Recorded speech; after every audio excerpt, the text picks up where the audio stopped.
So this is what I need to do. Like, just wait for some seconds to when it's 15 and then I'm stop. Okay, how long do you want to do? Well, you got an hour, so the time is for an hour. Yeah, because I want to have Q&A. Alright. So time to come out and start. Yeah, when I start. So basically, what you want me to do is I mean, if you want to,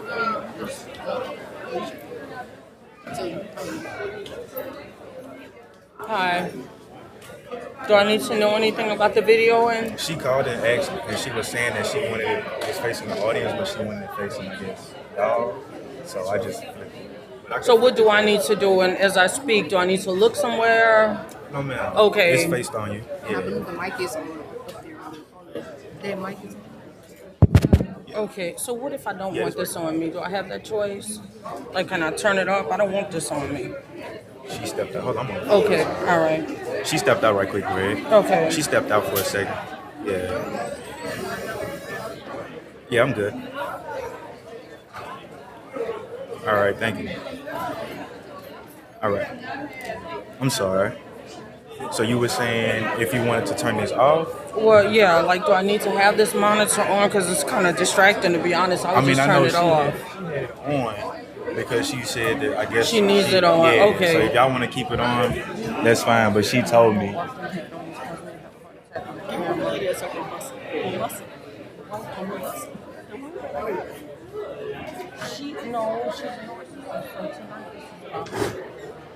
So she's not gonna cut off.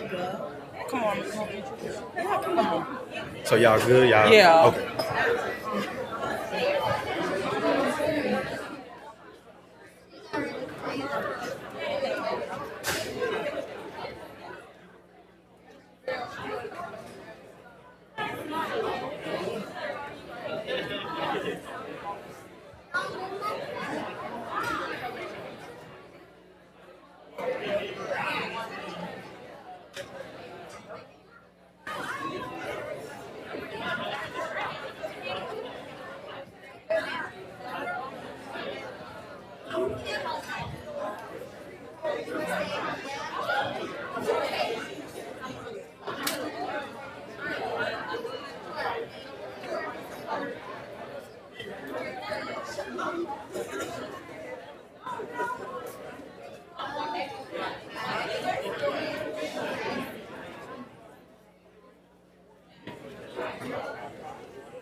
For this.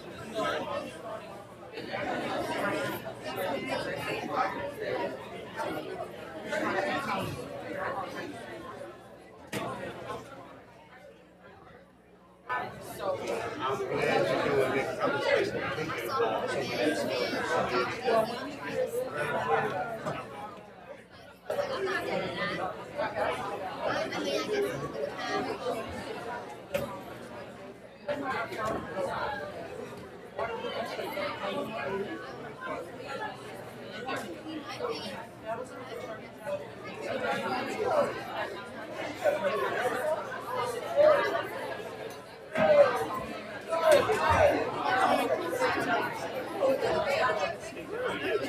All right, we ready? Rachel.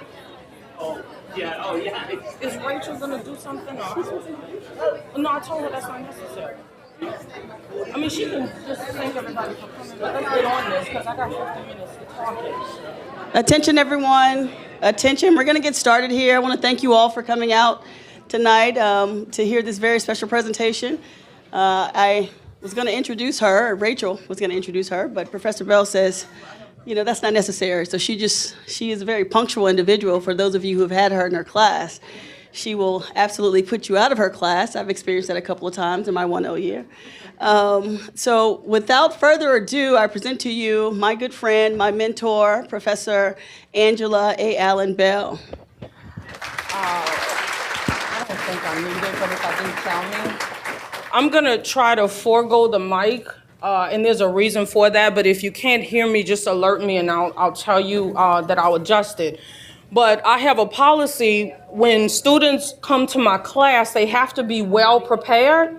And if they're not prepared, they are excused.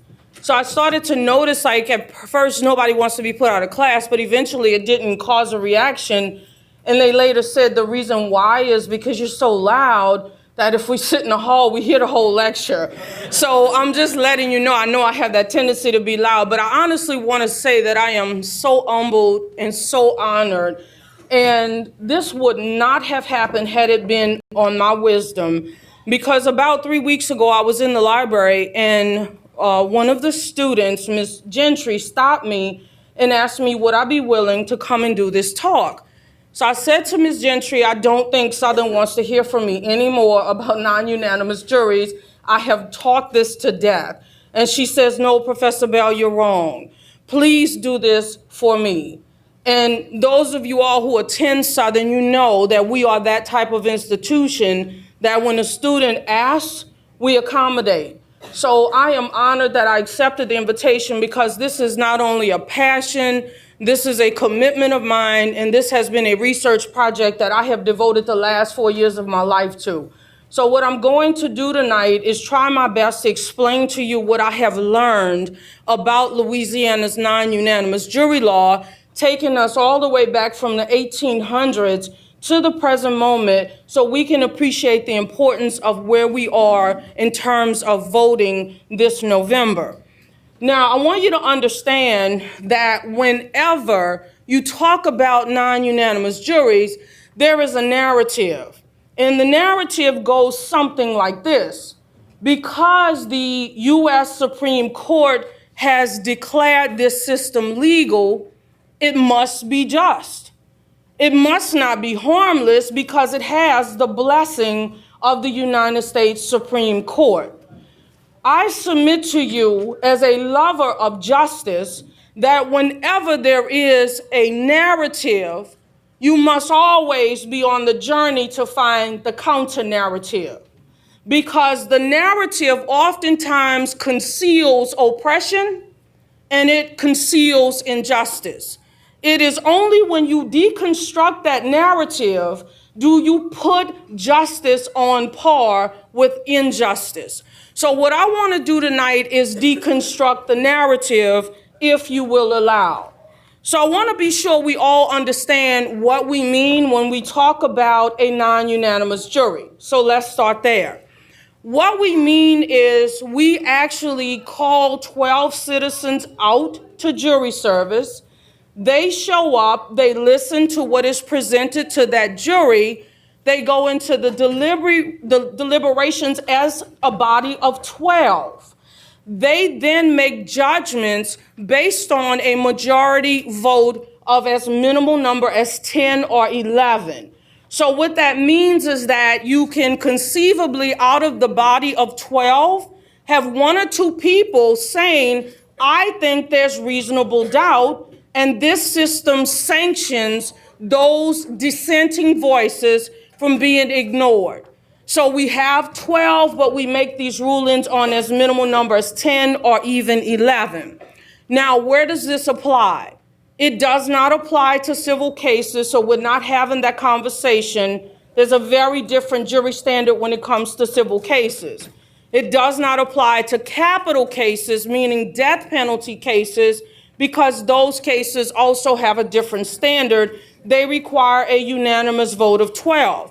So we're talking about not misdemeanors, but a specific class of felony level sentences that require hard labor sentences. So when we talk about non-unanimous juries, we're actually talking about felonies that are going to be subject to hard labor.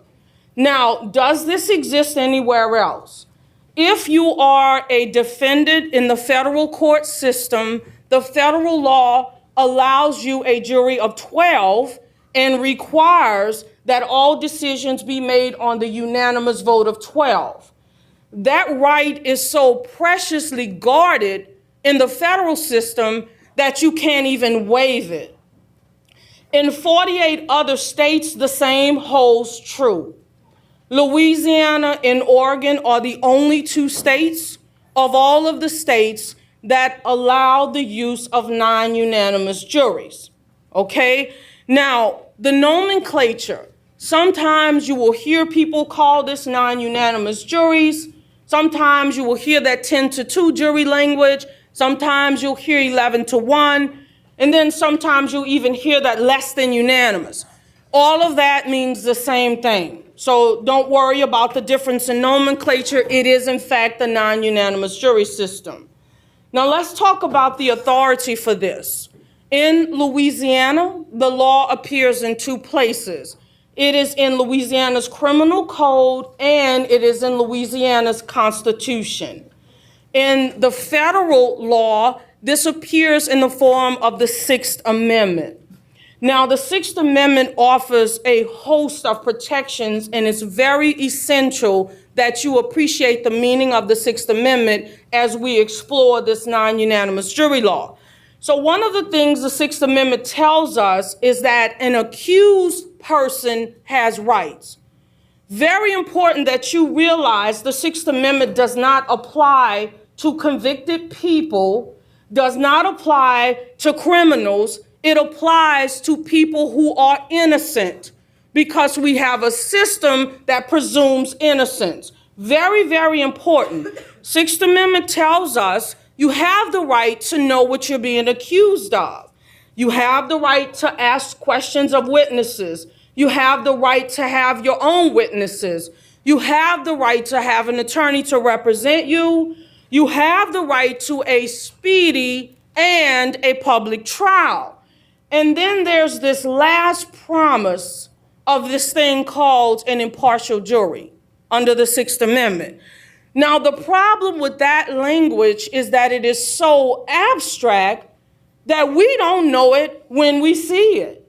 What is an impartial jury? And so we are obligated to rely upon the United States Supreme Court for its interpretation of what that means. The last time the United States Supreme Court decided to share that with us was in the year 1972 in a case called Apodaca, a name that you should know and one that we'll talk about later. For now, I want to share the research, and it has evolved over the last 4 years. So I'm going to break the research down into two pieces. The first part of this would be the intended consequences of the law. And if you have followed the coverage, those intended consequences are being covered very thoroughly.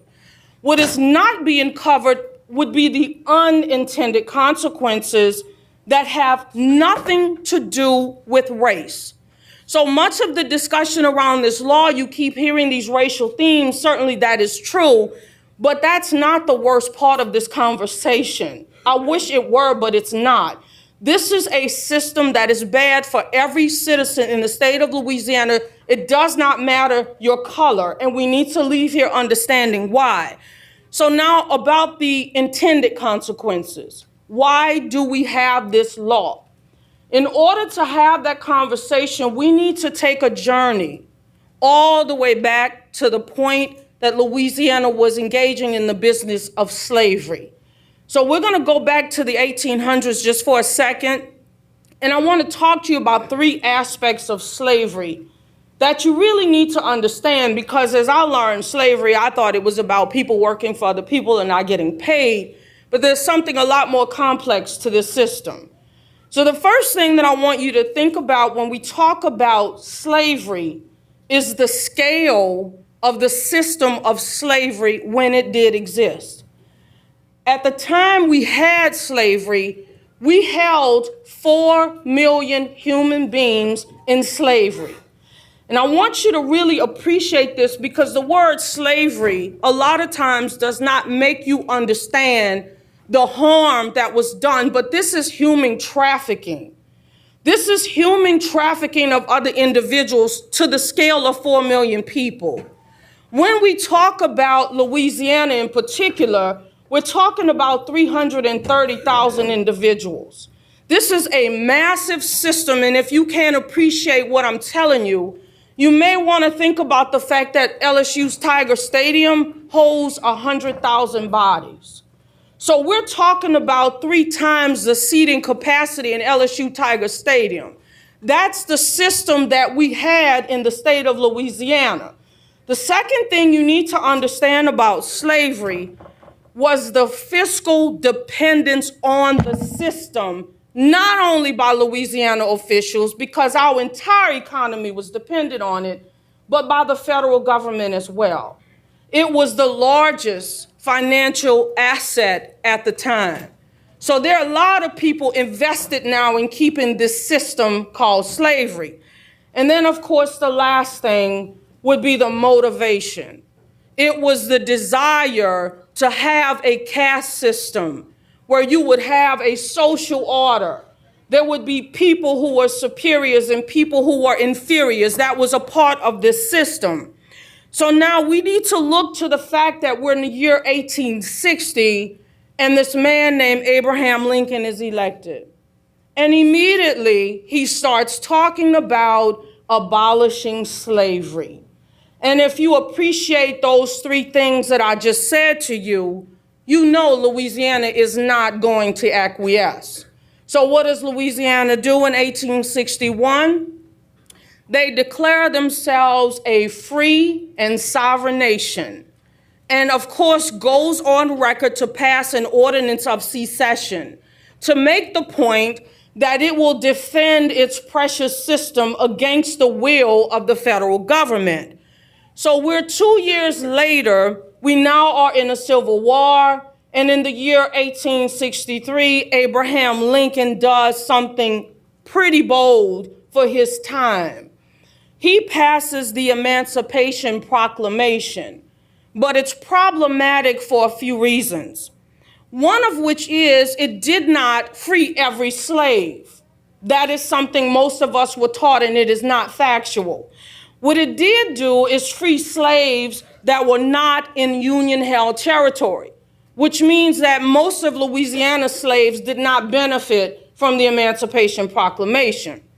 The next thing that you have to understand about this proclamation is that Lincoln did not love black folks, as you may have been told. He didn't do this for humanitarian reasons. In fact, it was Lincoln's position that black people should be shipped completely out of the country. That was his solution to solving the race problem. But Lincoln also realized that in order to win this thing called the Civil War, he would need some help. And that help would come in the form of those slaves that he was going to free.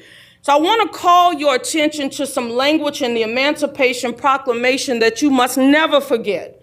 Because what Lincoln says is, by virtue of the power in me as commander-in-chief, as a fit and necessary war measure. So that's why I am freeing you, and I'm doing it by way of a proclamation, which means the legislature didn't vote. This is on the signature of one man. So not only has he incensed the southern states, but he's also infuriated the federal as well, because they don't want to be invested in a war and a battle over Louisiana that has nothing to do with them. So now Lincoln is having a war with the southern states and the federal states. Now, in 1864, pretty incredibly, we still have a civil war ongoing, but we get a new state constitution. And that constitution officially abolishes slavery in 1864. But what it fails to do is grant the privilege of voting to all African American men. So imagine you are free, you're not a slave, but you cannot participate in the democratic process in any meaningful way because you cannot vote. So in 1864, it gave a limited vote to free blacks, meaning the ones who owned property, the ones who were educated, but that was not the majority of Louisiana's black male population. The majority would have been slaves. So those slaves resisted. And this is important for us as we assemble tonight to understand why we are gathered. We are here to talk about the importance of us exercising a right to vote. These were slaves in 1864, and guess what they were doing? Fighting for the right to vote. People who had just walked off plantations, they wanted to be involved in the democratic process. Now think about what that means for each of us who may take that vote for granted. So we need to learn that back in 1864, these free blacks were resisting oppression all the way back then. So now we're in 1865. The Civil War has ended, and there's all kind of tension. There's the problem of all of those Union soldiers who just lost the Civil War, the Confederate soldiers who just lost, who are angry because their system has been destroyed. But now they have to make a decision. Do we accept the end to slavery? And many of them said we won't. So guess what they did? They traded in their plantation uniforms for business suits. And they got very intimately involved with legislation because they wanted to further the system down south that was so profitable to so many. We also see continuation in 1865 of blacks very progressively fighting for this right to vote. There was a convention of colored men in 1865, and their requests were two. One, we want an end to the integrated system of transportation, and two, we want the right to vote. So this voting right has been asserted from as far back as we have been free. And it should not ever be taken for granted. Now, something interesting happens in 1865, which is the 13th Amendment. And everybody needs to tune in because it changes now our landscape in Louisiana when we talk about criminal justice and juries and voting. So in 1865, we get this thing called the 13th Amendment. And many of you may have been told that the 13th Amendment ended slavery. And I would dispute that. So the language of the 13th Amendment, you should know, it says neither slavery nor involuntary servitude shall exist within the United States or any place in its jurisdiction except as punishment for a crime. So we didn't really abolish slavery after all.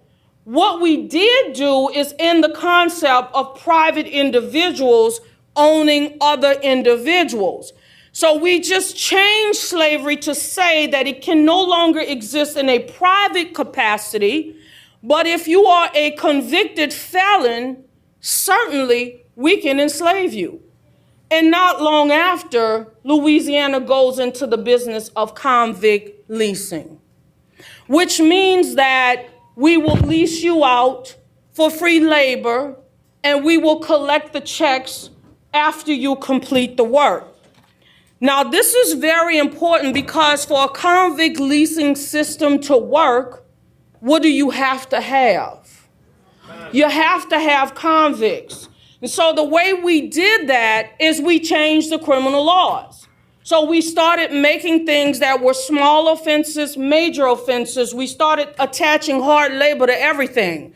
So we immediately start getting a body of convicts, and guess what those convicts are doing when they're leased out? Agricultural work. Wow, does that not sound familiar?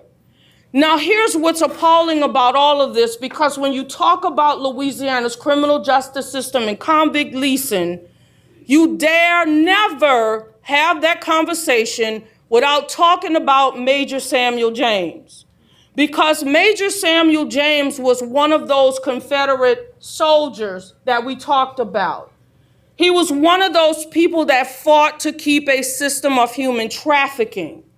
And once he lost the war, he became very influential with the Louisiana legislature, and he started buying a bunch of plantations in West Feliciana Parish. We might all know one of those because it goes by the name Angola. So Angola was purchased by a Confederate general after the federal government said you can't have slavery. And what do they do at Angola and all of the other plantations? They engage in free labor. So one of the things I hope you notice is this. You can have a law on paper like the 13th Amendment that looks like mere legislation. But in fact, it is orchestrated and designed to oppress a certain group of people. And that is what we see taking form under the guise of the 13th Amendment. And it won't stop there, by the way, because shortly thereafter in 1870, we get the 15th Amendment. And that promises the right to vote. And if it worked as if the paper says it would, we wouldn't be here having this conversation about voter suppression. We wouldn't be talking about that. So one of the things that I want to call your attention to is now we're in the year 1898. This is the moment that Louisiana first puts the non-unanimous jury law in its constitution in 1898. So hopefully you appreciate the context that this law arises in. Now, there's some things that happened, very, very significant events in 1898 before that Constitution happened. And I want to talk to you about a few of them. Keep reminding yourself that these things actually happened before the law changed. The first thing you should know is there is a lawyer, a legendary lawyer in the state of Louisiana, Louis A. Martinet, who was the visionary behind the Plessy versus Ferguson legislation.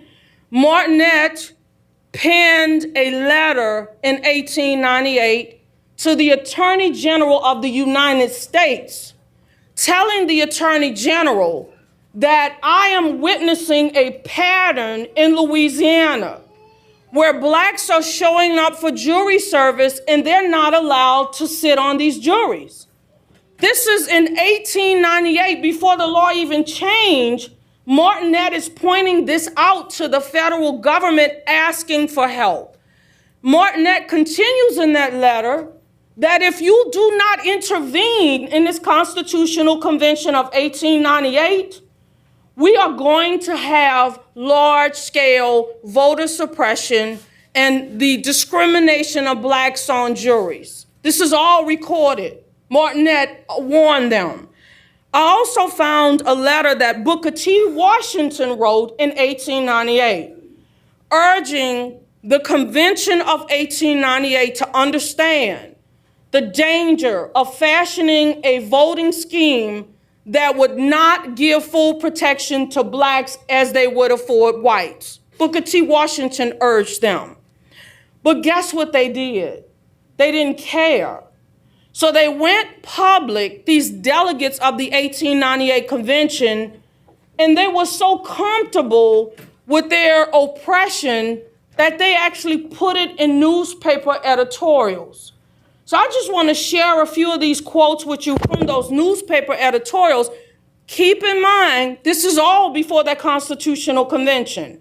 One of the quotes, and this is from the president of the convention, Mr. Krusenik. I favor a voting plan which will eliminate the largest number of Negroes and the smallest number of white men from the electorate in this state. That's in the Times Democrat, January of 1890.